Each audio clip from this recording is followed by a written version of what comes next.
சாயந்திரம் தானுமாலய சுவாமி கோயில் தேரோட்ட நிகழ்ச்சி நடைபெற்றபோது பாரத் மாதா கி ஜே என கோஷம் எழுப்பிய பக்தர்களை அசிங்கமாக பேசிய இந்து அறநிலையத்துறை அமைச்சர் சேகர் பாபுவை பதவி நீக்கம் செய்யக்கோரி கல்குளம் வட்டாட்சியர் அலுவலகம் முன் தக்கலை பகுதியில் பாஜக மேற்கு மாவட்ட தலைவர் டி சுரேஷ் தலைமையில் தர்ணா போராட்டம் நடத்த அனுமதி கோரப்பட்டது.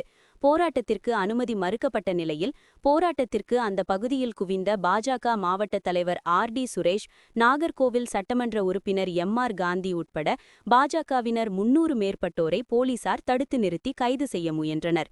அப்போது சட்டமன்ற உறுப்பினர் மற்றும் மாவட்ட தலைவர் போராட்டம் குறித்து விளக்கி பேசுவதற்குள் போலீசார் கைது செய்ய முயன்றதால் போலீசுக்கும் பாஜகவினருக்கும் இடையே வாக்குவாதம் ஏற்பட்டது. தொடர்ந்து போராட்டத்தில் ஈடுபட்ட பாஜகவினரை கைது செய்து பேருந்தில் ஏற்றிய நேரத்தில் போலீசார் பாஜகவினரை தள்ளியதால் போலீசாருக்கும் பாஜகவினருக்கும் இடையே தள்ளுமுள்ளி ஏற்பட்டது. தொடர்ந்து பாஜகவினரை கைது செய்தனர்.